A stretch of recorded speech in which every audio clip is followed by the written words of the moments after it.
नमस्कार, सुप्रभात, स्वागत है आपका नमस्ते बिहार में। आपके साथ मैं हूं सोनाली सिंह। बुलेटिन की शुरुआत करते हैं। जेडीयू से अलग होने के बाद आरसीपी सिंह ने मुख्यमंत्री नीतीश कुमार पर अब तक का सबसे बड़ा हमला बोला है।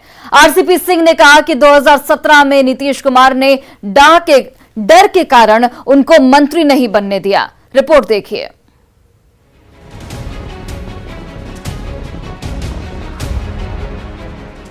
जेडीयू से इस्तीफा देने के 15 दिन बाद आरसीपी सिंह ने नीतीश कुमार पर सबसे बड़ा हमला बोला। कहा कि डाह के कारण नीतीश कुमार ने उन्हें 2017 और 2019 में केंद्र में मंत्री नहीं बनने दिया। नाम मांगा था प्रधानमंत्री जी ने, पता है मुख्यमंत्री जी को, नाम किसी का नहीं दिया। काहे नहीं दिए? इनको लगा कोई मुख्यमंत्री बन जाएगा, मंत्री बन जाएगा तो मेरे बराबर हो जाएगा। ईर्ष्या जलन डाकर आरसीपी सिंह ने जेडीयू नेताओं की तरफ से उठाए जा रहे एक एक सवाल का जवाब दिया। सुन लीजिए, आप लोगों को पता होना चाहिए, आए तो ठोक के बोलिएगा। मैं झूठ नहीं बोलता हूँ जी, मेरा आदत ही नहीं है। वहां से नाम मांगा गया इनसे, मुख्यमंत्री जी से कि नाम दीजिए, एक्सपेंशन होना है, मंत्रिमंडल का विस्तार। आरसीपी सिंह ने रोटी का उदाहरण देते हुए जेडीयू कार्यकर्ताओं से नीतीश कुमार को बदलने की नसीहत तक दे डाली। आप देखें, रोटी बनाने के लिए उलटते पलटते तो रोटी अच्छी बनती है, खाते हैं। अब बताइए साहब, कोई मंत्री और मुख्यमंत्री बरसों तक रहेगा तो क्या होगा जी? वही होगा जो आपकी सड़क का भी मैं देखता हूं। नीतीश कुमार पर आरसीपी सिंह के सबसे बड़े हमले को जेडीयू के लिए बर्दाश्त करना भी मुश्किल है। इस बात की भी पुष्टि हुई, इस याद किया जाता रहेगा आपको कि आपका 2017 से ही मन में राजनीतिक पाप था और उस पाप के चलते आपने जनता दल के अंदर रह करके ही जनता दल की नीतियों के साथ विश्वास। तवा और रोटी के सहारे नीतीश कुमार पर सबसे बड़ा हमला बोलकर आरसीपी सिंह ने ये जता दिया है कि ये राजनीतिक अदावत काफी आगे तक जाएगी। न्यूज़ 18 के लिए नालंदा से अभिषेक की रिपोर्ट। और क्या सुपौल में आरसीपी सिंह पर जेडीयू और बीजेपी कार्यकर्ताओं के बीच महाभारत छिड़ने वाला है? जेडीयू ने अगर आरसीपी सिंह का विरोध किया तो उसके कार्यकर्ताओं को बीजेपी से निपटना होगा। आरसीपी सिंह को जेडीयू के जिला अध्यक्ष की खुली धमकी के बाद अब बीजेपी विधायक और पूर्व मंत्री ने खुली चेतावनी दी है कि किसी में भी अगर दम है तो आरसीपी सिंह को सुपौल आने से रोक कर दिखाए।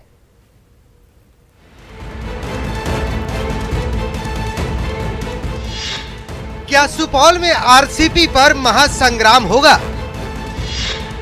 बीजेपी और जेडीयू कार्यकर्ताओं में जंग होगी। जेडीयू नेता की धमकी पर पूर्व मंत्री की चुनौती। अगर आज वो संगठन से बाहर हो गए हैं तो कोई उनको जिले में जाने से रोक देगा? ये अराजक स्थिति बिहार में पैदा हो गई है। ये तो जंगल राज का बोली है जो जेडीयू के लोग बोल रहे हैं कि किन्हीं को किसी जिले में जाने से रोक दिया जाएगा। सुपौल से हम भी हैं, कौन उनको सुपौल से रोक देगा आने में? सुपौल किन्हीं की जागीर नहीं है। पूर्व मंत्री और सुपौल की छातापुर सीट से बीजेपी के विधायक नीरज बबलू खुलकर आरसीपी के समर्थन में उतर चुके हैं। नीरज बबलू ने चेतावनी देते हुए कहा है कि देखता हूं कि आरसीपी को सुपौल आने से कौन रोक लेगा। कोई उनको जिले में जाने से रोक देगा? ये अराजक स्थिति बिहार में पैदा हो गई है। ये तो जंगल राज का बोली है जो जेडीयू के लोग बोल रहे हैं कि किन्हीं को किसी जिले में जाने से रोक दिया जाएगा। सुपौल से हम भी हैं, कौन उनको सुपौल से रोक देगा आने में? सुपौल किन्हीं की जागीर नहीं है और सुपौल में जब चाहे आरसीपी सिंह जी तब आए। उनके लिए जेडीयू के वर्कर भी हाथ बिछाए हैं और बाकी हम लोग भी हैं। नीरज बबलू के इस बयान से सुपौल में जेडीयू और बीजेपी के कार्यकर्ताओं के बीच घमासान की आशंका बढ़ चुकी है। वो इसलिए क्योंकि जेडीयू के जिला कार्यकारिणी ने आरसीपी सिंह के खिलाफ निंदा प्रस्ताव पारित कर उन्हें खुले लहजे में ये चेतावनी दी है कि अगर आरसीपी सिंह बाकी जिलों की तरह सुपौल दौरे पर आए तो अंजाम बुरा होगा। और उनको सावधान किए हैं कि ये सुपौल की धरती विजेंद्र बाबू और नीतीश कुमार की धरती है, जहां हम लोग बहुमत में है, यहाँ की आम आवाम नीतीश जी के साथ है। तो यहाँ आने की खिदमत ये कोशिश नहीं करिएगा, अन्यथा बहुत बुरा होगा आपके साथ। जेडीयू जिला अध्यक्ष की इसी धमकी के जवाब में चुनौती देते हुए नीरज बबलू ने यहां तक कह डाला कि आरसीपी चाहे तो बतौर एनडीए उम्मीदवार सुपौल से चुनाव भी लड़ सकते हैं। हम तो ये कहना चाहेंगे कि सुपौल पार्लियामेंट जेडीयू के अंदर है और इधर एनडीए में खाली है। चाहे तो वो सुपौल से पार्लियामेंट लड़े, हम लोग उनको ऑफर देते हैं। एनडीए में बात करें ऊपर नेताओं से और सुपौल आके पार्लियामेंट लड़े। अकाउंट रखता है, हम लोग देखेंगे। मतलब आप ऑफर दे रहे हैं आरसीपी सिंह को सुपौल से आके संसदीय? बिल्कुल, हम लोग ऑफर दे रहे हैं, आकर के लड़े सुपौल में। अगर कोई रोक रहा है तो हम ऑफर दे रहे हैं। ये मेरा व्यक्तिगत राय है। एनडीए में अपने नेताओं से बात करें, आए सुपौल लड़ने के लिए, को देखते हैं कौन रोकता है। आरसीपी पर जेडीयू जिलाध्यक्ष की धमकी पर पूर्व मंत्री की चेतावनी से सुपौल का सियासी पारा आसमान पर चढ़ चुका है और हर कोई ये सोच रहा है कि सियासी लड़ाई में आगे क्या होने वाला है। पटना से न्यूज़ 18 के लिए आनंद अमृतराज की रिपोर्ट। और दागियों पर दंगल के बाद बिहार की सियासत का सेंसेक्स अभी संपत्ति पर चढ़ता नजर आ रहा है। आरजेडी कोटे के मंत्री रामानंद यादव ने सुशील मोदी की संपत्ति की जांच की बात कही, जिसके बाद सुशील मोदी ने सरकार को खुला चैलेंज दे दिया है। इस पूरी रिपोर्ट को देखिए। सुशील मोदी का बड़ा ऐलान। अपनी संपत्ति लालू को गिफ्ट करेंगे सुशील मोदी।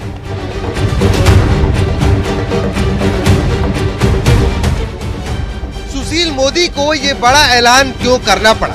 सुशील मोदी ने सरकार को खुला चैलेंज क्यों दे दिया? ये जानने से पहले महागठबंधन सरकार में खान एवं भूतत्व मंत्री रामानंद यादव का ये बयान सुनिए, जिसमें उन्होंने सुशील मोदी की संपत्ति की जांच कराने की बात कही। आज हम मेरा पर आरोप लगाते हैं तो सुशील मोदी के बड़ा भाई है महावीर मोदी, वो बिल्डर है। अपना जितना 2 नंबर कमाई अपना भाई के माध्यम से खर्च कर रहे हैं। और लोधीपुर जो क्रिश्चियन का जमीन है वो विवादित जमीन था। एक पक्ष से लिखा, दूसरा पक्ष ने किसी कोर्ट से जीत गया। इस सारा को मैं जांच करूं। और इनका समाज का केतान मार्केट बना है, वो भी विवादित है, वो भी हाई कोर्ट से हारा हुआ। ये दोनों पर जांच करावेंगे। जांच में आवेगा पब्लिक के सामने, उसको हम लोग उद्भेदन करेंगे। पटना के जिस लोधीपुर और खेतान मार्केट की जमीन का रामानंद यादव ने हवाला दिया, उसे लेकर सुशील मोदी ने खुला चैलेंज करते हुए ट्वीट किया। ट्वीट में सुशील मोदी ने लिखा कि पटना का खेतान मार्केट लालू जी की कृपा से 1995 में तैयार हुआ। लोधीपुर का मॉल किसका है मुझे पता नहीं। ये दोनों संपत्ति यदि मेरी या मेरे परिवार की है तो आज ही मैं लालू परिवार को गिफ्ट करने के लिए तैयार हूँ। इतना ही नहीं, सुशील मोदी ने झूठा आरोप लगाने वालों पर मानहानि का मुकदमा करने की भी बात कही। जो लोग इस प्रकार का आरोप लगा रहे हैं, अगर 1 सप्ताह के भीतर वो इन आरोपों को वापस नहीं लेते हैं और सार्वजनिक क्षमा नहीं मांगते हैं तो मैं ऐसे लोगों पर मानहानि का मुकदमा दायर करूंगा। दरअसल जब से महागठबंधन की सरकार बिहार में बनी है, सुशील मोदी सरकार पर लगातार सवाल उठा रहे हैं, चाहे वो दागियों का मुद्दा हो या फिर गठबंधन तोड़ने का मुद्दा। अब जवाब में आरजेडी की ओर से लोधीपुर और खेतान मार्केट की जांच का सियासी खेल खेला गया है। पटना से शैलेंद्र कुमार के साथ ब्यूरो रिपोर्ट। और बिहार में नई सरकार के अभी 11 दिन ही हुए हैं। अभी तक मामला दागियों को लेकर था, लेकिन अब मामला प्रॉपर्टी और दान तक पहुंच चुका है। प्रॉपर्टी पर छिड़ी पॉलिटिक्स से जुड़ी इस खास रिपोर्ट को देखिए। बिहार के सियासत में दागी के बाद अब दान। इस प्रकार का आरोप लगा रहे हैं, अगर 1 सप्ताह के भीतर वो इन आरोपों को वापस नहीं लेते हैं और सार्वजनिक क्षमा नहीं मांगते हैं तो मैं ऐसे लोगों पर मानहानि का मुकदमा दायर करूंगा। संपत्ति पर अब घमासान। इस सारा को मैं जांच करूं। और इनका समाज का केतान मार्केट बना है, वो भी विवादित है, वो भी हाई कोर्ट से हारा हुआ। ये दोनों पर जांच करावेंगे। जांच में आवेगा पब्लिक के सामने, उसको हम लोग उद्भेदन करेंगे।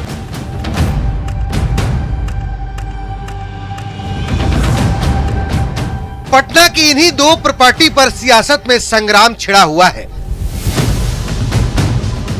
पहला है पटना का भव्य लोधीपुर मॉल और दूसरा 1995 में बना पटना का खेतान मार्केट, जो 2022 की सियासत का केंद्र बना हुआ है। हमारे ठीक पीछे ये खेतान सुपर मार्केट है और खेतान सुपर मार्केट को लेकर ही बिहार की राजनीति इन दिनों गरमाई हुई है। बिहार सरकार के मंत्री रामानंद यादव ने आरोप लगाया है कि सुशील मोदी की यह संपत्ति है और इसकी जांच कराई जाएगी। और सुशील मोदी ने, जो बिहार के पूर्व उप मुख्यमंत्री रहे और मौजूदा भाजपा सांसद हैं, उन्होंने सार्वजनिक रूप से ऐलान कर दिया है कि जब लालू प्रसाद यादव मुख्यमंत्री थे तब उसी वक्त खेतान मार्केट का निर्माण हुआ था और इस संपत्ति से मेरा या मेरे परिवार वालों का कुछ लेना देना नहीं है। इसकी जांच कराई जाए और अगर यह बात गलत साबित होती है और मेरे परिवार के किसी सदस्य का इससे कोई संबंध नहीं होता है, तो जो लोग आरोप लगा रहे हैं उनके खिलाफ मैं मानहानि का दावा करूंगा। दरअसल नई सरकार में खान एवं भूतत्व मंत्री रामानंद यादव ने लोदीपुर मॉल और खेतान मार्केट की जमीन को लेकर सुशील कुमार मोदी पर गंभीर आरोप लगाया है। खान एवं भूतत्व मंत्री रामानंद यादव ने सुशील मोदी पर बेनामी संपत्ति अर्जित करने का आरोप लगाया और कहा कि वे इन सभी बेनामी संपत्ति की जांच करवाएंगे। हालांकि यह उनके क्षेत्राधिकार के बाहर की बात है, लेकिन रामानंद यादव ने आरोप लगाया कि लोदीपुर, जहां इस वक्त हम खड़े हैं और ये जो आप बिल्डिंग देख रहे हैं, लोदीपुर में ये जो बिल्डिंग बनी है यह विवादित जमीन पर बनी है। जाहिर है संपत्ति पर छिड़ा सियासी संग्राम अब दान और मान तक पहुंच चुका है। उम्मीद है कि संपत्ति का ये वार अभी और आगे जाएगा। न्यूज़ 18 के लिए पटना से संजय कुमार की रिपोर्ट। और इस वक्त बड़ी खबर आपको बताते चले, कोडरमा में विधायक डॉक्टर नीरा यादव के आवास पर कल रात तेज धमाके के साथ विस्फोट की घटना सामने आई। इस वारदात के बाद विधायक का पूरा परिवार इस वक्त दहशत में है। जिस वक्त विस्फोट हुआ उस वक्त विधायक आवास में मौजूद थी और विधायक के मुताबिक विस्फोट के बाद चिंगारी उनके आवास के अंदर तक पहुंची थी। धमाके के बाद मौके से भागते हुए एक शख्स को सुरक्षा गार्ड और स्थानीय लोगों ने पकड़कर पुलिस के हवाले कर दिया।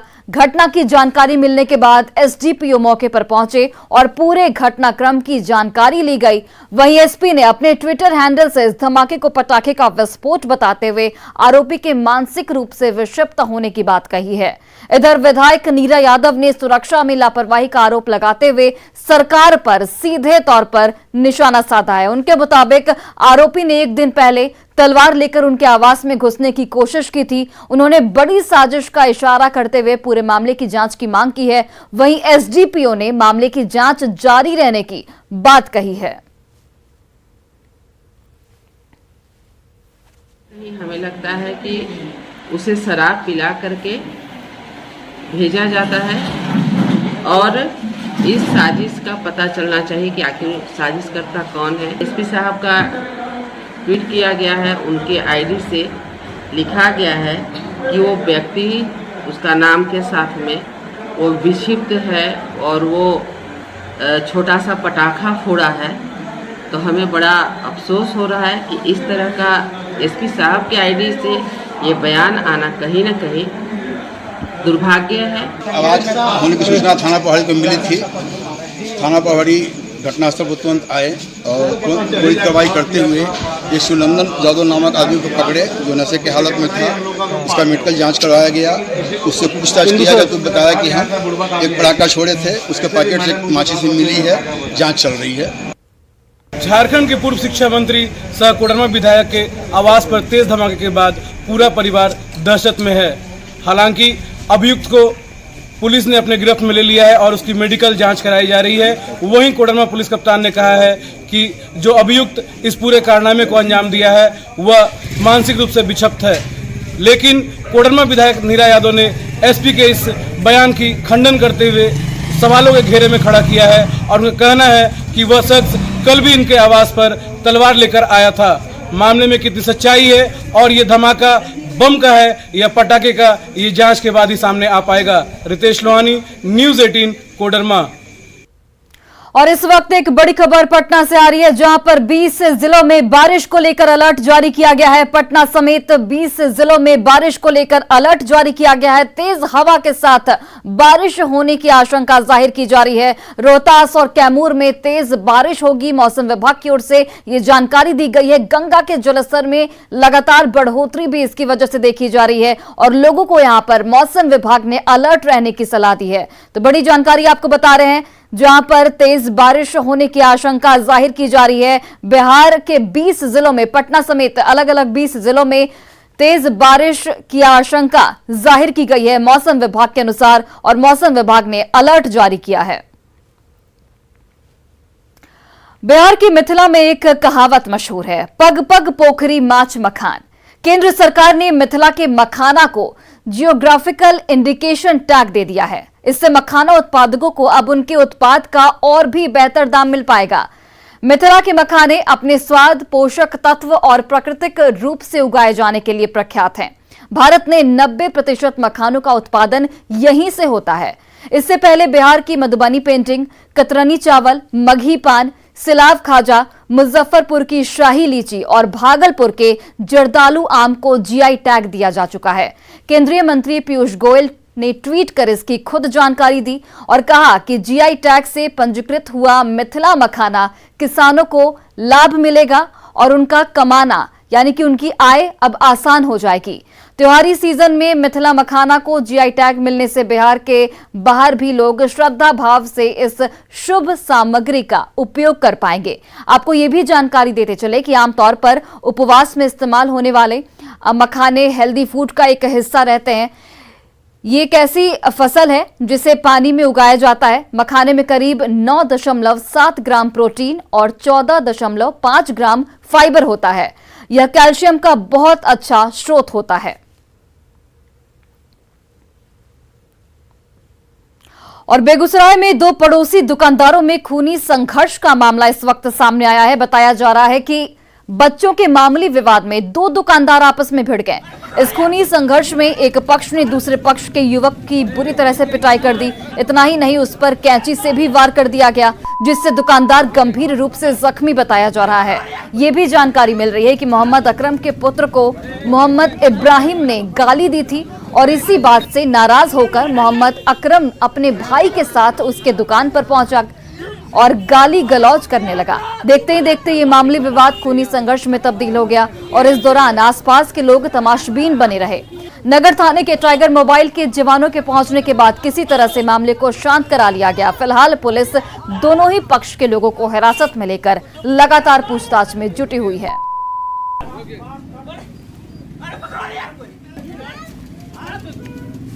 दोनों भाई मिलके हमने पर जानलेवा हमला किया। हमने आत्मरक्षा में जो है अपने दुकान तक लाया, वो कपड़ा काट रहे थे, कैची था मेरा पे जो धक्का मुक्की के क्रम में इनको लग। महागठबंधन की सरकार में मंत्री लगभग हर रोज नए नए विवादों में फंस रहे हैं। ताजा मामला सहकारिता मंत्री सुरेंद्र यादव का है। मीडिया से मुखातिब सहकारिता मंत्री ने कैमरे के सामने ऐसी बात कह दी जो एक नेता को शोभा नहीं देता। आप भी देखिए।